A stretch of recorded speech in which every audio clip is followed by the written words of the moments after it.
So there are, and you mentioned also the lack of data. I think we can be too obsessed with data. I care a lot about the data, and I'm a big fan of projects like B-Lab and Gears, which are new initiatives that have come up in the last 10 years to help really look at privately held companies, now some publicly held companies. One B corporation went public within the last few weeks, called Etsy. Natura in Brazil is a B corporation. Could you just quickly explain in 30 seconds what is the B Corp idea? So it's an idea that is to measure consciously the social, environmental performance of a business that's a privately held company in a way that looks at community, looks at labor and supply chain issues, looks at environment, and looks at kind of the governance factors. And where you can benchmark, so there's something called B Analytics, where you can benchmark companies in a similar industry, in a similar geography, against each other. And you can really say not only what is the financial performance of a business, but what is, on 141 dimensions, the social and environmental performance of that business. And you can say, you can start to say, is there a correlation between financial performance and those kind of indicators? And I think it's something which really catches up. In Davos this year, many people talked about the B Corp, the ideas of the B Corps is catching up. And it started in the States, but it launched in Europe 2 weeks ago. It's been in Latin America, South America as Sistema B for the last couple of years. It's launching in the UK in September. And it's really taking hold. And there's a version of this analytics metrics approach for funds, for impact venture funds, called GEARS, the Global Impact Investing Reporting System, where you can start to really compare venture funds as well, and where they're really looking at the underlying portfolio holdings. So what you're saying is, as an investor, there are enough opportunities to invest in that you don't have the feeling it's a trade-off. I don't have to wait. First of all, that I don't think it has to be a trade-off, unless I want to consciously make a trade-off, because some things will never be as economically viable, and that you also can make a choice around saying, do I feel like I have enough data now? The problems that we need to solve are so urgent that if I wait 10 or 20 years to have enough data, then you might as well go home. Before we let the others respond to you, Sophie, is she a loner? Is that a unique initiative, and she's kind of the lone champion in doing that? So I agree that we can't wait for the data to do things and to do action. So I represent, maybe I can talk a little bit about Toniic and who I represent. So I represent an action community of impact investors. We're based all around the world, and we're around 200 individuals. So in our network, it's mainly individuals, foundations, and family offices. So we really represent that patient capital and that long-term thinking as well. And what I see with our investors is that they mainly invest in early-stage deals. In early-stage deals, it's difficult to have those metrics. Gears is very good. I agree, but at the same time, it's not very easy to applicate to early-stage deals because there's not enough data. So what I see our members do is that they just implement very simple metrics, and that's how they start. And then throughout the life cycle of the deal, they start deepening their metrics, and they want more deep reports, I would say. So we have one member, for example, Cois Invest, who started a couple of years ago from Belgium, and he really implemented like 2 or 3 impact metrics so that the investors would understand where they wanted to go. But we have like another investor called PI Investment, who goes much deeper. So for example, one of the criteria, one of the metrics would be job creation. But they went further. Job creation is not enough. You have to see if there's high quality jobs. So for example, if you create jobs with the minimum wage, it keeps people into poverty, which is not good. So basically, you have to create jobs which creates a certain quality of life. So jobs where there's health care, jobs where there's a potential of salary rise, jobs where you can, where you have sick days, basically. So I really see both, but I would say that for the early stage deals, it's still difficult to have a lot of data and to go very deep into the impact report. So you would say for young companies, you should be a bit patient. Exactly. With the patient capital idea and let them try to do it. Still, you see there are enough opportunities to pick the right companies which do what you think in the long term is the right idea. Yeah. How does that fit? Do we need other capital in addition to that? Is it enough? Is the risk profile for those young companies so high that we need some cooperation with other risk-sharing entities? Well, to start with, I think that we have to look at this story here as a real big challenge. I mean, we are facing a kind of a threat, which should make us to do some actions of a scale that that's difficult to imagine, really.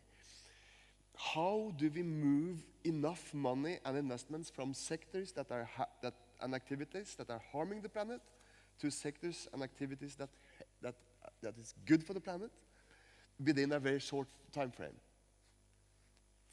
10 years, 15 years, 20 years? We have to change so much so quickly to make sure that we don't face a climate catastrophe in the last part of this century. And time is running out. And how do we approach this? And I think if you look at this from a Norwegian perspective, we have a huge oil fund. We are a real big investor. We are so proud when these guys from the Norges Bank just across the street here are going to London and they're buying Regent Street. That's cool. Regent Street. We own Regent Street. But they are not allowed to invest in, for example, offshore wind farms with revenues guaranteed from Downing Street. For me, that's just crazy. So we have to change some of the whole attitude of how to allocate capital, not only the medium-term growth capital, but even much more. I think before Christmas it was presented this new climate economy report that describes something of this scale. I mean, it's in there, we need to revegetate 500 million hectares besides stopping deforestation before 2035. Wow, that's a lot of investment. And at the same time, we see that the old utilities in Europe, in Germany in particular, are failing. They will be the next financial crisis because they have not understood what's happening. So the scale of money that we need to change direction of is enormous.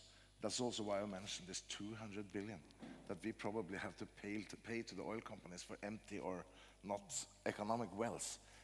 That's the kind of subsidy that the new climate economy report says we need to stop.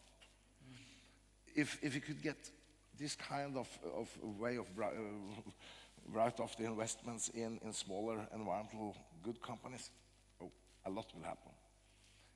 But I'm also a little bit optimistic. This week, cool. And I was thinking, you mentioned pension fund and Regent Street. I was working in 2008 to get the Norwegian oil pension fund to invest in a little company. There were 70 people, employees there. Tesla, they had called it. And then the guys invested in Formula One. And that they are now into it for corruption, and Tesla has grown a little bit. But this week they launched the new batteries. I think that will happen, that from a market perspective, nuclear is out. with this price of these batteries. What's this going to mean on the electromobility, and also what we can do within shipping, for example, in Norway? I was just calculating. Norway has now committed to join the non-ETS sector in Europe.